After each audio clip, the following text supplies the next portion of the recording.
കുട്ടികളെ നമസ്കാരം. നമ്മുടെ ആരുഷ സംസ്കാരത്തിൽ അഹിംസയ്ക്ക് വളരെ വലിയ സ്ഥാനമാണുള്ളത്.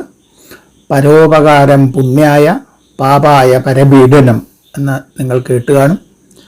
മറ്റുള്ളവരെ ഉപദ്രവിക്കണം എന്ന ചിന്ത പോലും പാടില്ല എന്ന് അവർ നിഷ്കർഷിച്ചിരുന്നു. ഉറവങ്കര ആ വിഷയത്തെ പറ്റിയാണ് 2-ാം ഖണ്ഡത്തിൽ 4-ാം ശ്ലോകത്തിൽ വിവരിക്കുന്നത്. അഹിംസകനായി ഇരിക്കണമെങ്കിൽ എന്തു ചെയ്യരുത് എന്നുള്ളത് ആണ് ഇതിൽ വിസ്തരിക്കുന്നത്. നമുക്ക് ആ ശ്ലോകം ഒന്ന് ചൊല്ലി നോക്കാം. കൊല്ലായിക നീ കൊതുവിനെയും ഒരുത്തനോടും ചൊല്ലൈക കൊൽവനഹം എന്നതു ചിന്തിയായിക. വെല്ലൈക താൻ അസുവിയോഗ സഹായനായി നില്ലൈക. ജന്തുവിൽ അഹിംസകനായിരിപ്പാൻ.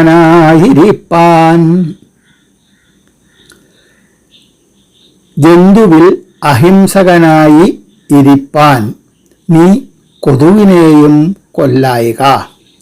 ഒരുത്തനോടും അഹം കൊൽവൻ എന്ന് ചൊല്ലായിക എന്ന് അത് ചിന്തിയായിക. വെല്ലായിക താൻ അസുവിയോഗ സഹായിയായി നില്ലായിക എന്നാണ് ഏകദേശം ഇതിൻ്റെ ഒരു അന്വയം വരിക. ജന്തുവിൽ പ്രാണികളിൽ അഹിംസകനായി, അവരെ കൊല്ലാത്ത, അവരെ ഹിംസിക്കാത്ത ആളായി ഇരിക്കുവാൻ എന്ത് ചെയ്യണം എന്നുള്ളതാണ് ഈ ശ്ലോകത്തിൽ പറഞ്ഞിട്ടുള്ളത്. നീ കൊതുവിനെയും കൊല്ലായിക. നീ എന്നുള്ളത് ബാലോപദേശമല്ലേ, കുട്ടികളെ വിളിച്ച് പറയാണ്. നീ എന്ന് പറഞ്ഞാൽ നീ കേൾക്കൂ, നീ കേൾക്കാൻ. ഇത് കൊതുവിനെയും കൊല്ലായിക. നീ ആരെയും, ഒരു കൊതുവിനെ പോലും കൊല്ലാതിരിക്കണം എന്നാണ്. അപ്പോൾ എന്താ കൊതുവിനെ പോലും കൊല്ലാതിരിക്കണം എന്ന് പറയാൻ കാരണം, കൊതു നമ്മളെ ഉപദ്രവിക്കും, അത് നമ്മളെ ഒന്ന് കടിക്കും, നമ്മൾ ചെവിയിലൊന്ന് പാട്ട് പാടും, ഉറക്കം കെടുത്തും. അപ്പോൾ പോലും അതിനെ കൊല്ലാൻ നോക്കരുത്, അതുപോലും പാടില്ല. ഇങ്ങോട്ട് ഉപദ്രവിച്ചാലും അങ്ങോട്ട് ഉപദ്രവിക്കരുത് എന്നാണ് അതിൻ്റെ ചുരുക്കം. അപ്പോഴാണ് അതാണ് ഏറ്റവും മുന്തിയ അഹിംസ ആയിത്തീരുന്നത്. പിന്നെ ഒരുത്തനോടും അഹം കൊൽവൻ എന്ന് ചൊല്ലായിക. ഒരാളോടും, ഒരു മനുഷ്യനോട് പോലും ഒരിക്കലും, ഒരു സമയത്തൊന്നർത്ഥം, ഒരു അഹം കൊൽവൻ എന്ന് ചൊല്ലായിക. അതായത് വല്ല എന്തെങ്കിലും ഇങ്ങോട്ട് വല്ല ഉപദ്രവിച്ചിട്ടാവും അങ്ങനെ പറയാൻ തോന്നണത്, അല്ലെങ്കിൽ വെറുതെ ഇരിക്കുമ്പോൾ തോന്നില്ലല്ലോ. അപ്പോൾ ഇങ്ങോട്ട് ഉപദ്രവിച്ചാലും ആരോടും ഞാൻ നിന്നെ കൊല്ലും എന്നുള്ള മാതിരിയുള്ള ഭീഷണികൾ മുഴക്കാൻ പാടില്ല. അത്തരം ഭീഷണികൾ മുഴക്കുന്നത് ഒരു അഹിംസകന് ചേർന്ന ഇതല്ല. പറഞ്ഞാൽ പോലും അത് തെറ്റാണ്, പാടില്ല എന്നർത്ഥം. അതുകൊണ്ടുള്ള അബദ്ധങ്ങളുമുണ്ട്. കാരണം ഒരു തവണ ഭീഷണി മുഴക്കി എന്ന് വിചാരിക്കുക, അത് മറ്റുള്ളവർ കേട്ടിട്ടുണ്ടാവും. അപ്പോൾ ആ ഭീഷണി മുഴക്കിയ കേട്ട ആൾ എന്തെങ്കിലും കാരണവശാൽ ദുർമരണപ്പെട്ടു പോയി എന്ന് വിചാരിക്കുക, ഏതെങ്കിലും അപകടത്തിൽപ്പെട്ടിട്ട് മരിച്ചാലും ആൾക്കാർ വിചാരിക്കുക ഇത് ഇയാൾ ചെയ്യിപ്പിച്ചതാവും, അല്ലെങ്കിൽ ഇയാൾ ചെയ്തതാവും, അന്ന് ഭീഷണി മുഴക്കിയത് ഞാൻ കേട്ടതാണ് എന്ന് ആൾക്കാർ പറയാൻ തുടങ്ങും. അപ്പോൾ ഭീഷണി മുഴക്കരുത്, ഭീഷണി പറയരുത്.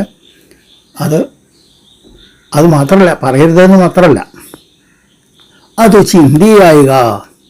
അത് മനസ്സിലും ഉണ്ടാവരുത്, മനസ്സിൽ തോന്നുന്ന പോലും വരുത്. കാരണം എന്തും നമ്മൾ മനസ്സ് തോന്നിയതാണല്ലോ നമ്മൾ പറയുക, അതാണല്ലോ പ്രവർത്തിക്കുക സാധാരണ ആൾക്കാർ. അപ്പോൾ മനസ്സിൽ ആ ചിന്തയെ തന്നെ പാടില്ല. അത് വന്ന ഉടനെ മനസ്സിൽ നിന്ന് തന്നെ അപ്പം നുള്ളിക്കളയണം എന്നർത്ഥം. പിന്നെ വെല്ലായിക താൻ, വെല്ലുക എന്ന് പറഞ്ഞാൽ ജയിക്കുക, എതിർക്കുക, വെല്ലുവിളി നടത്തുക അർത്ഥം. വെല്ലുവിളി നടത്തുക, അങ്ങനെ ചെയ്യും ഇങ്ങനെ ചെയ്യും എന്നുള്ള മാതിരി അതും ചെയ്യാൻ പാടില്ല.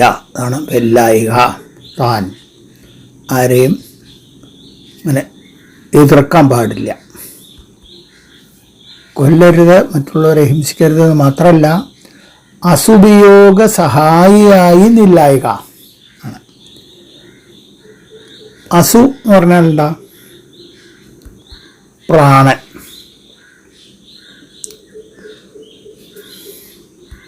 അപ്പോൾ അസുവിയോഗം എന്ന് പറഞ്ഞാൽ പ്രാണവിയോഗം. വിയോഗം എന്ന് പറഞ്ഞാൽ വേർപാട്. അപ്പോൾ പ്രാണവിയോഗം, ജീവനെ വേർപെടുത്തൽ എന്ന് പറഞ്ഞാൽ കൊല്ലൽ തന്നെ. താൻ കൊല്ലരുത്, പക്ഷയ്ക്ക് സഹായിക്കാലോ എന്നും കൂടി തോന്നരുതർത്ഥം.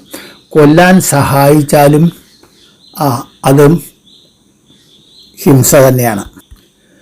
മറ്റുള്ളവർ കൊല്ലുന്നതിൽ സഹായിയായിട്ട് നിന്നാലും അതും ഹിംസ തന്നെയാണ് എന്നർത്ഥം. അപ്പോൾ ചുരുക്കത്തിൽ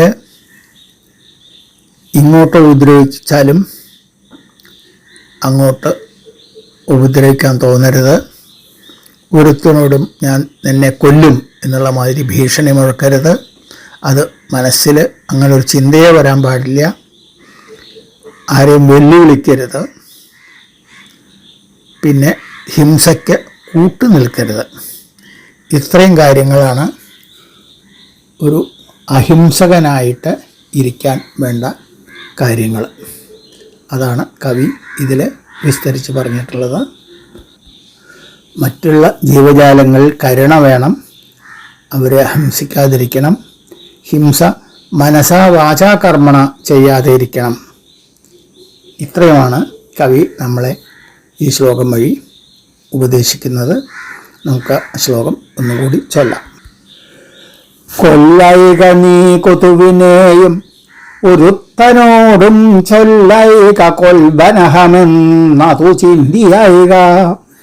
വെല്ലൈക താൻ അസുവിയോഗ സഹായനായി നില്ലായിക ജന്തുവിൽ അഹിംസകനായിരിപ്പാൻ. ഈ ശ്ലോകത്തിൽ അഹിംസ ചെയ്യരുത് എന്ന് പറയുന്ന ശ്ലോകം ആണ് എങ്കിലും അതിൽ ശബ്ദാലങ്കാരങ്ങൾ, ദ്വിതീയാക്ഷരപ്രാസം, അതുപോലെ തന്നെ തൃതീയാക്ഷരപ്രാസം, അതും സജാതീയമായിട്ടുള്ള സജാതീയ ദ്വിതീയാക്ഷരപ്രാസവും സജാതീയ തൃതീയാക്ഷരപ്രാസവും അദ്ദേഹം ദീക്ഷിച്ചിട്ടുണ്ട്. അത് നമ്മൾ കാണാതെ പോകരുത്. നല്ലത് പറയുക, നന്നായിട്ട് പറയുക എന്നുള്ളത് സജ്ജനങ്ങളുടെ ഒരു സമ്പ്രദായമാണ്. അതും കൂടി കുട്ടികളെ നാം മനസ്സിലാക്കണം. നന്നായി ശ്രവണ സുഖമായി പറഞ്ഞാൽ അത് കേൾക്കാനും മനസ്സിലാക്കാനും ഓർമ്മിക്കാനും പ്രാവർത്തികമാക്കാനും എല്ലാം നമുക്ക് എളുപ്പം കൂടും. അത് കൂടി ഓർത്തുകൊണ്ട് നമുക്ക് ഈ ശ്ലോകം പഠിക്കാം. ബാക്കി കാര്യങ്ങൾ പിന്നീടാട്ടെ. എല്ലാവർക്കും നമസ്കാരം.